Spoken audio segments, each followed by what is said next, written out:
माणसाला फुकट मिळणाऱ्या गोष्टीचं कधीच मोल नसतं.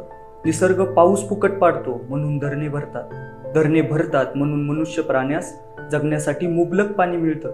पण खरंच पाण्याचं मोल आपण जाणतो का?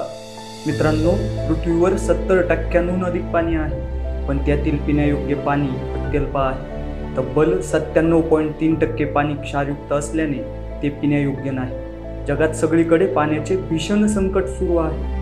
पुढील महायुद्ध पाण्यासाठी होतं की काय असं एकंदरीत चित्र निर्माण झालं आहे. तरी आपण सगळे गाफील आहोत. एका बाजूला मुंबईसारख्या शहरात दररोज गाड्या धुण्यासाठी 50 लाख लिटर पाणी खर्च होते. अनेकदा मोठ्या शहरात पाईपलाईन खराब झाल्यामुळे तब्बल 40% पाणी वाया जाते.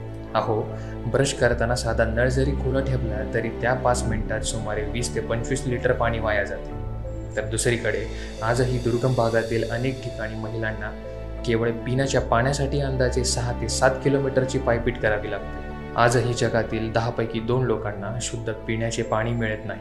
मित्रांनो, 90% आजार जलजन्य असतात, तरीही आपण सगळे गाफील आहोत. 1 किलो गहू उगवण्यासाठी 1000 लिटर आणि 1 किलो तांदूळ उगवण्यासाठी 4000 लिटर पाण्याची गरज असते. एखाद्या व्यक्तीस पिण्यासाठी रोज 3 लिटर पाण्याची आणि जनावरांना 50 लिटर पाण्याची आवश्यकता असते.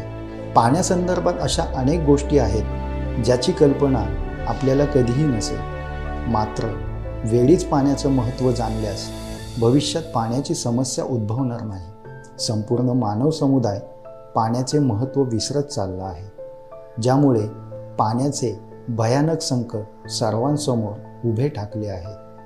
म्हणूनच कवी केशवसूत म्हणतात तसे, सावध ऐका पुढल्या हाका, पाणी वाचवा, समाज वाचवा.